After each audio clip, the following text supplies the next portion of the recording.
Sometimes life gets messy. Sometimes it gets hard. We may not know where to turn or how to break the cycle. But there's good news. There is hope. Welcome to Hope Connection, a podcast connecting you with everyday people who found hope in the difficulty and tragedy of life. As they tell their stories of freedom and a better life, we trust you will find encouragement and tools to take with you on your journey. If you are looking for more resources of hope, contact the Hope Line at 888-912-6487 or email us at hopeline@ahandupministries.org. And now, we invite you to settle in and join us for this episode of Hope Connection. Hello. We are excited to have you join us here at Hope Connection. My name is Rex, and this is my wife, Tammi. We hope that you are able to follow us today as we talk about today's episode, which has to do with my journey of hope, but it's entitled Whole, H-O-L-E, to Wholeness. So this one's going to be a little different because I'm used to Rex taking the lead in the dialogue, and since it's his story, I'm going to ask him some questions off and on and try to keep him on track. Keep the horse from taking off and running. So, so Rex, tell us about who you are today and some of the things that you're a part of. Wow.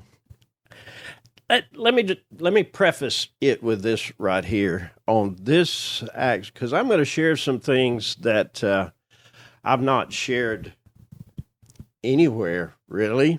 And here's the way I want to preface it. I'm excited to be able to share this story of hope with the audience today. But listen, especially with any pastors, ministry leaders, or dads who find yourself in a situation where you're considering giving up or maybe already quit, I want you to know there is hope. It's not over. God is a God of second chances. My story is living proof of that. But today, I have a wonderful marriage, just incredible, supportive family. I've got 13 kids, 7 grandkids. 12 grandkids. Look, 12, I'm sorry, you're right. 13 kids and 12 grandkids. Actually, the 12th one just came About 3 weeks ago. And so I tell you, it's just a beautiful, beautiful thing. The grandkids, wow. I wish I could take you to Christmas around the Mayo house and just be it. I can't even express the way I feel because I'm sitting there and see, I can remember back when it wasn't this way, and to be sitting there and there'd be some 25 people out here, the moms and dads, all that out here. And right here around me, I'm sitting on the hearth, and right here around me are my little grandkids. Oh, money cannot buy that pleasure. It's just an absolutely beautiful thing. And we as a family, we love each other. We get along. You know, that's something that a lot of families can't say. We literally get along. And so I love that aspect of my life, my family. But I'm also an associate pastor. I'm part of a missions team, Celebrate Recovery ministry leader, chaplain for a local sheriff's department. I got to lead an amazing nonprofit called A Hand Up Ministry, and I can't believe it. All of these things are involved with helping men and women find hope in a better life. But I had to be the one to find that hope in a better life. And there is hope for a better life. And even getting to come here today and even being able to share it is something very, very special to me. And so I'm just excited that I get the privilege of being able to do this. Okay. Well, some of this will kind of be, I guess, bleed over from our story, but right. But it hadn't always been this way. No, it hadn't always been this way. And there was a point in time when I really thought my life, my passion, my hope for everything that was good was all gone. I thought because of the choices that I'd made, I'd never be involved in helping others being able to be involved. I just really never thought that was going to happen again. But God, that's the only way that I can look at it, because that's what changed. So, can you take us back to just, like some of the darkest times in your life?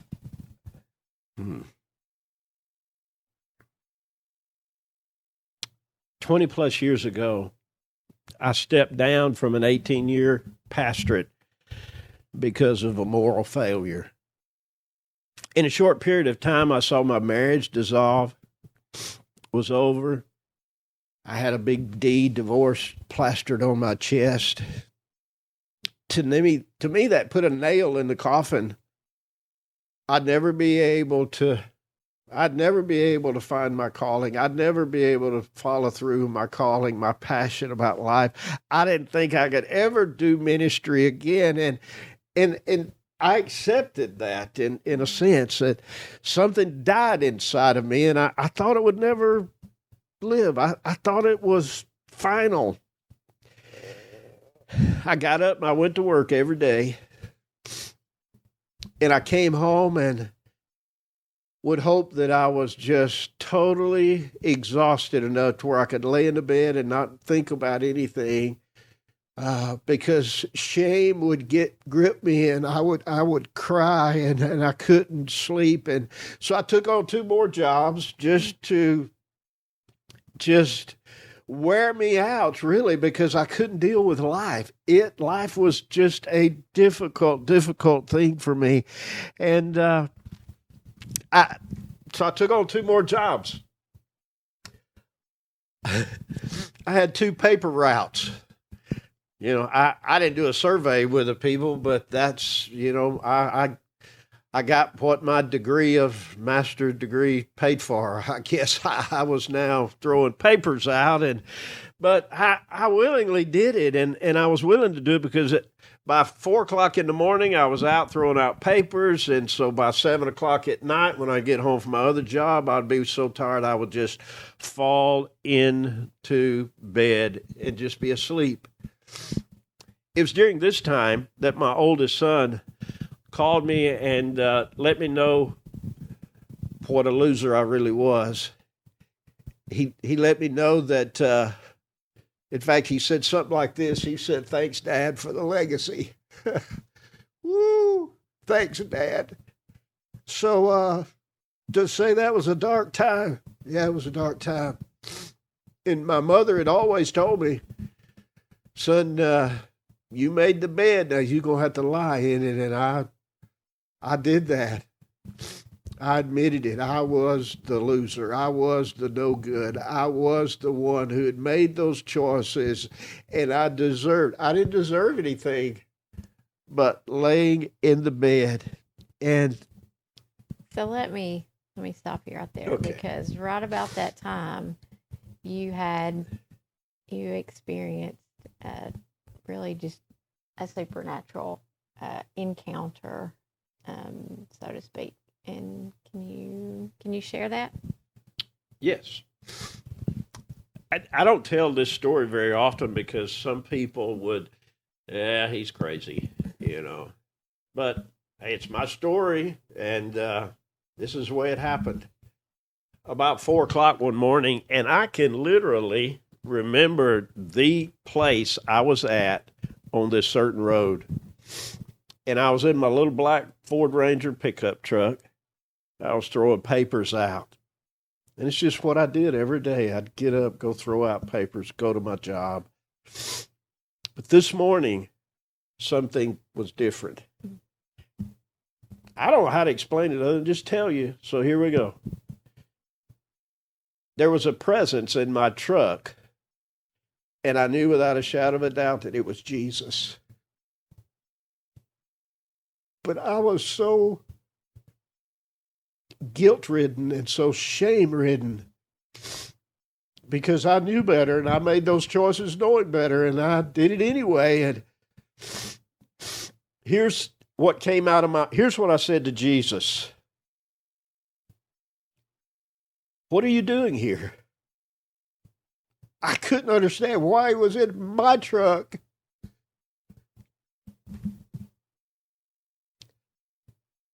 But he spoke back to me just as clearly as I'm talking to you right now. I said, "What are you doing here?" He returned back and said, "What are you doing here? I created you for something more than this." Oh my gosh, I just broke down weeping. I had to pull over beside the road and just sit there, trembling. Couldn't really understand because nothing like that had ever happened. I'd never had that kind of encounter. And what was I to do with that? And I wish I could tell you that from that moment on, my life totally changed. But it didn't. I was still so gripped by shame that I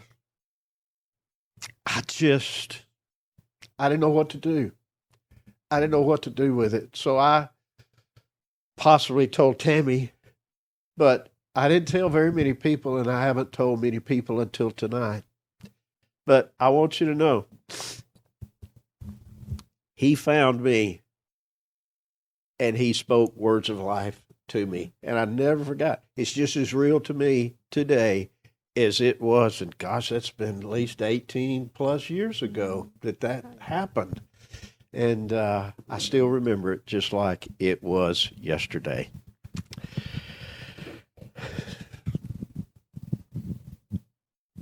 After that, Tammi and I, who had been friends, known each other for a long time, started openly dating, pursuing a relationship that led to us getting married. And two broken people came together. We couldn't heal ourselves, but somehow we thought love was going to heal us. And so we came into it, and we were excited. We thought it was all going to be, right off the bat, we adopted 3 kids, 5, 3, and 1. They were siblings. They were all 3 boys. And I'm gonna stop you right there. I'm gonna stop you right there because you were all about us getting married, but then you know where this is going. But then the boys came along, and they were that was a little bit different story. So I think you hesitated a little bit because that's not really what you bargained for. Was we were thinking, oh, we're going to get married and it's going to be just us. And it's going to be awesome. Yeah. And she's right. I was all about us, but when it became us plus 3, because all of our other kids were about grown, and now we were going to take a 5 and a 3 and a 1. I want you to know I wasn't sure I was up for that task. And now looking back, I wasn't up for that. But anyway, love, you know how love does. And so we were in love. And so we got trained as foster parents. And then shortly after, and I'm jumping ahead a little bit, we got married. We adopted those 3, and they have my name. And so it was a beautiful thing. And there's beautiful stories that we could talk about all of that. There were some challenging stories that we could tell about all of that. But probably one of the worst things, right after that, Tammi had a job for 9 years where she was making more money than I was making. The job just quit. It panned out. She lost her job. So financially, we were strapped pretty bad. And so that, and how did I fix things or make them better? I picked up a habit that I had laid down 22 years before, and that was drinking alcohol. And picked it up it was just going to be a social thing, I'd been quit 22 years. I could manage drinking now. I could drink or not drink and all of that, but that wasn't the way that went down. You've heard the old adage, 1's too many and 10's not enough. That's just the way Rex is. And so gosh, my life was in a mess. And here it was going even further down because now I had picked up drinking. So what was a bad situation now become a worse situation. Well, I was married to a dead man. I mean, I had seen you live with passion and, much like now. And then I saw all of that gone. You were, I don't think you'd mind me mentioning, but you were on Prozac, so you didn't really feel anything. You were numb, and then you would drink, and it just you were just a shell of the person that I originally knew. So that was it, and I knew something needed to change, and I knew there was a better life, but I had no hope of me ever being able to have a better life because I knew better and I did it anyway. But some things began to take place, and my wife, she knew she had to do something. And so she comes in one day and she says, because I had read a book, Wild at Heart. John Eldredge, Wild at Heart. I recommend that to anybody, men especially. And it had really impacted me. I really enjoyed it, but I was still wrapped in this blanket of shame and couldn't get loose from it. And they were having a boot camp in Denver, Colorado. And so many people wanted to go. It was just for men. And you'd have to send in, get your name in a pot, and they would have to draw your name. It's either 400 or 600 men. I can't remember now how many. And she said, if it's okay with you, I'm going to do that. I said, oh, sure. In my mind, I've never won anything. I will not win that lottery. They will not pick my name. And so I just let it happen, didn't think anything else about it. A week or two went by, and she came to me and she said, Rex, you're in. You got drawn to be a part of the boot camp, men's boot camp with John Eldredge, Wild at Heart. And so I said, okay, well, that was surprising. But then I had another comeback or fallback, I thought, and I said, we don't have a vehicle that'll even make it to Denver. How in the world? I won't be able to go. We don't have any money. I don't have to do it. She came back. It wasn't even a week. She said, I've got you a round-trip ticket to Denver. I said, what? How in the world did you do that? You could. She said, I got it for $100. And I'm like, what? And I'm like, well, now I've already agreed to this, and I did not want to go. I would have rather somebody shot me in the foot than to make me go. But I had agreed, and it said, although a $100 ticket, I thought I was going to be on a crop duster or something along. I don't know what I was going to do as far as getting in a plane and getting to Denver, but I went. And it set up another beautiful piece to my story. I'm still broken, hopeless, shame-ridden, didn't want to be seen anywhere. Couldn't go to church, too shameful, too hurtful. And so I went to Wild at Heart boot camp, and I think it was 400 men. Beautiful place. Never been in the mountains above Denver. They knew I wasn't from there because I was walking on the sidewalk. I saw a beautiful thing to go take a picture with. I walked off the sidewalk and went up above my waist in snow. So, they got a big laugh of the Chattanooga boy in the snow. But one of the sessions in Wild at Heart that they presented to us was God has a name for you. And they started the whole thing a whole time during it. I'm like, I know what my name is. It's loser. I didn't want to hear God say that. And in my mind, I believed that's what it was. And I couldn't bear to hear God call me a loser. And so they said, well, at the end of this session, we're going to go off by yourself somewhere and ask God what his name for you is. And I said, I ain't going. I ain't doing it. I dropped my head. I said, I don't care what they say. I'm not going to do it. So I sat right there. And I looked up all around me. Remember, there's 400 men in this auditorium. You could hear a pin drop. There wasn't a soul anywhere around me. And I'm just like, well, that's weird. For some reason, I just said, okay, I know what I'm going to hear, but I'm going to ask anyway. I said, God, what's my name that you call me? And I heard a language that I didn't understand. And I jerked my head up and I looked all around the building, and nobody else was paying any attention to whatever I heard. And then just a moment after that, I heard what I believe was God's voice said, Rex, you are my beloved. Wow. I just fell out of the seat that I was in, sobbing, because I couldn't believe it. The God I had turned my back on had just called me his beloved.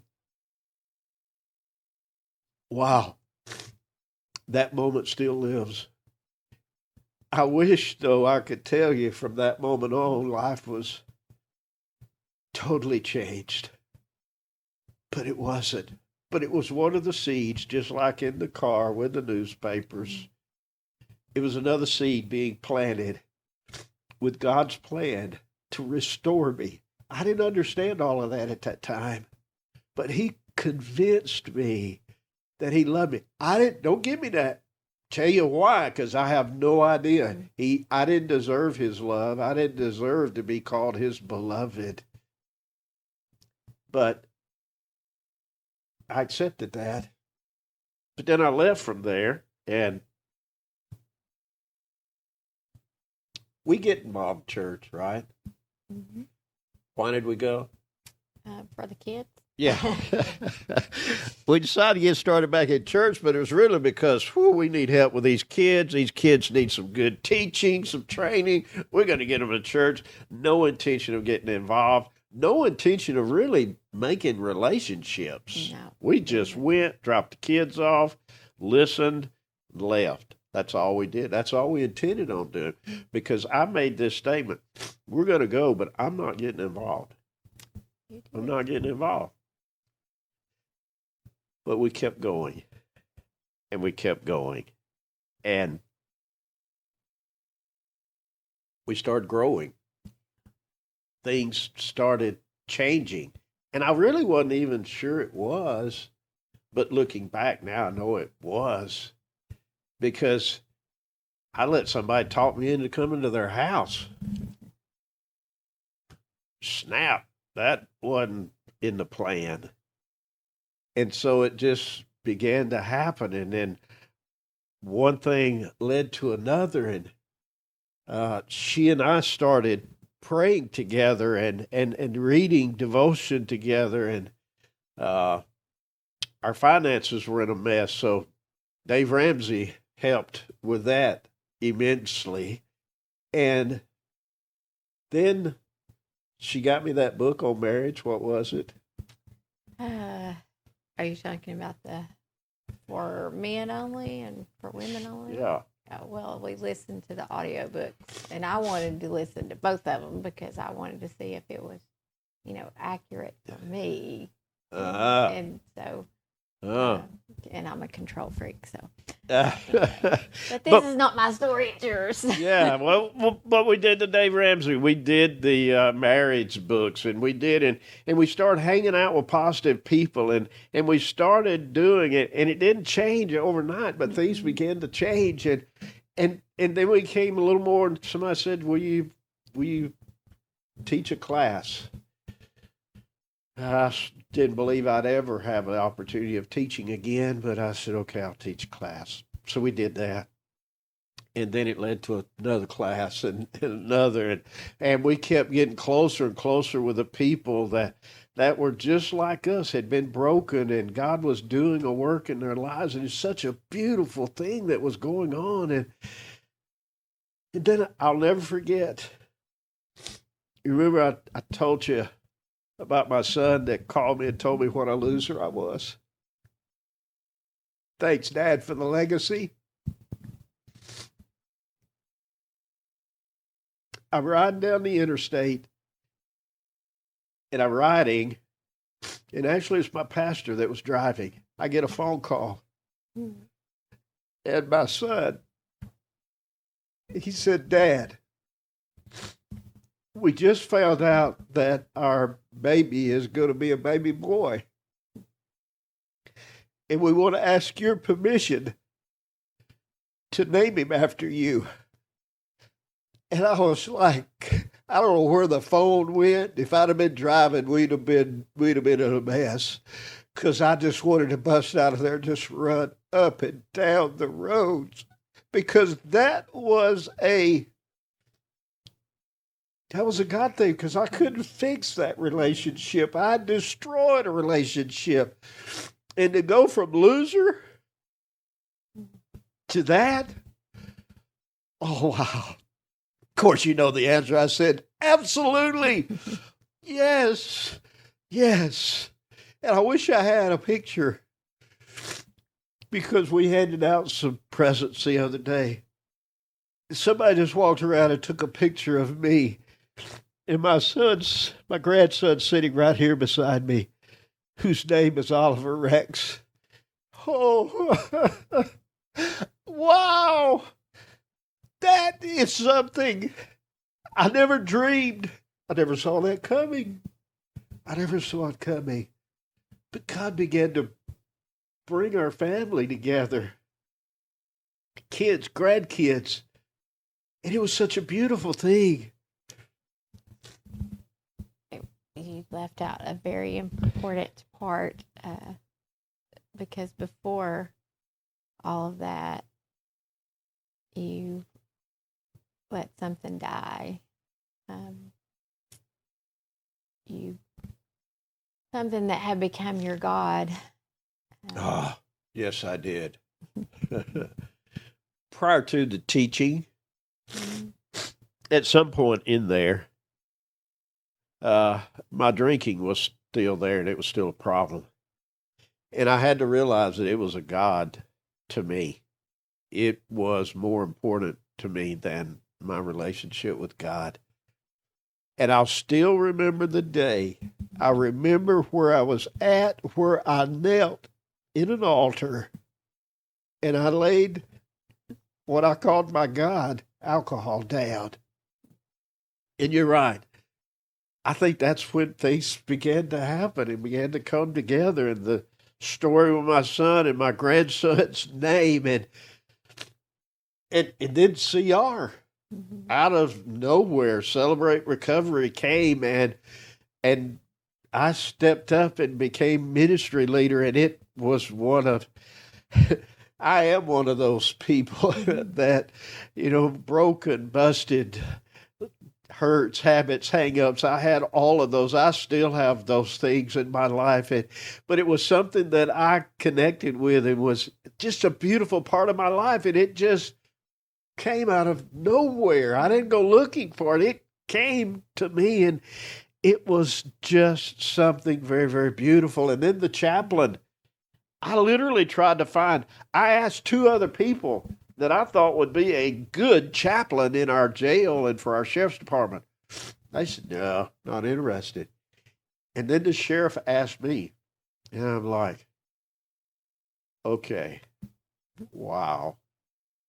I never feel more alive than when I'm sitting inside of a jail cell. And just like last Tuesday, there was 11 inmates in their orange jumpsuits sitting around me, arm in arm, and us praying, glorifying God. A lie. That came out of nowhere. And then Hand up. Wow. Hand up, and I guess we haven't done a very good job of. Hand up it originally started us just connecting with men and women in jail that didn't have a supportive home or a safe home to go to when they got out of jail. We started, I really just got out there trying to find somebody, and I said, we need to do this in the community, and if you feel like God's calling you to do it, then you do it. We'll help support you. And then I became the leader of it. It came out of nowhere. But God brought all of those things together. And now I sit here today. Oh, we've already got, I forget, 12 or 15 podcasts of other people that Tammi and I have had the privilege of being able to watch brokenness become triumph, be success. And how in the world? Because I didn't think it would ever happen again. And I know I'm talking to some pastors and ministry leaders out there, or maybe some men. You've screwed it up. I've got those T-shirts too, closet full of them. I knew better just like you knew better, but we did it anyway. Or maybe it was a hurt that somebody else inflicted. I don't know where your hurt is today. But I want you to know, part of me sitting here without a shadow of a doubt is not just about me. He, the God of hope, has given me peace and joy because of trusting in Him. And He's given that to me in overflowing hope. And that's what this is today. It's overflowing to you. And everything that we've done up until this point, if just one man that has given up, you don't think there's any hope for you. You don't think there's any going back. You've sinned away your day of grace. You've messed it up from the floor up. I come by here to tell you, it ain't over. God's the one that says it's over. And for some reason, He spoke life into this guy that thought it was over. And I am living the dream. So I come by here to tell you this. It's not over with you. There's hope for you. There is a better life. It's better now than it's ever been in my life. God didn't just restore it to where it had been. He went beyond it, and He wants to do that with you. And He can do it with you. There is hope for you. Do you believe me? I hope you believe me. I hope you hear me. I hope you do. One thing. You say, well, Rex, give me one thing. I don't know how to bring it all down to one thing, but here we go. You got to get sick and tired of being sick and tired, okay? Right? You got to admit there's a problem. I don't know what your problem is. I've tried to be transparent with my problem. You've heard some things very few people have heard. I had to admit I had a problem. But I also had to admit there was one who gave me, believes in me, cares about me, and He can change my problem. And then you need to get up every day and determine that you're going to follow Him. So, admit you got a problem. There is a God who loves you and He cares about you. And get up every day and just follow Him. And I want you to know, I still do that. I did it this morning. Tammi and I are sitting here. This is really not our cup of tea. This is not what we're not professional, as if you couldn't guess that already.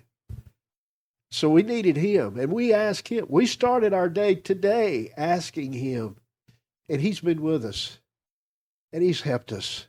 And I'm believing that because he's done that and he's helped us, he had you in mind. He had you in mind. Ooh. Will you reach out to us and let us know? Please do. If we'll keep it confidential, you won't have to worry. You reach out to the Hope Line and you let them know that you need a private conversation with Rex. That's all you have to ask. And I will do my best to get back with you. And I'll walk with you. And I'll show you other people that'll walk with you. And you can begin your journey of hope today. Woo! That makes me want to run around the room. That makes me okay with struggling through some of this transparency. That's my story. But the one who gave me my story can give you a story beyond your wildest dreams. Did you ever dream? Did you ever dream a story like this? I didn't. Eye has not seen, ear has not heard, never has it even entered the heart of man the good things that God has in store. And that's you he's talking to. You can do it. There's hope. Don't you dare give up. It's coming. Step into it. God bless you. Look forward to hearing from you. Amen. I want to personally thank each of you for joining us on Hope Connection today. I trust that you were encouraged by the story of hope that you heard.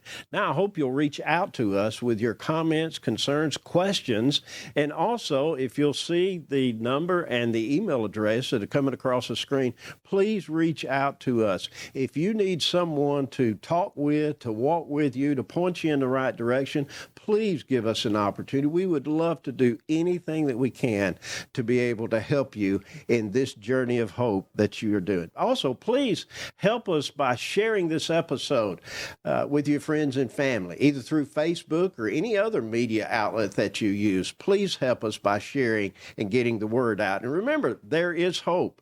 Keep walking. Don't give up. You can do this. Until next time, may the God of hope fill you with all joy and peace as you trust in him, so that you may overflow with hope by the power of the Holy Spirit. God bless you.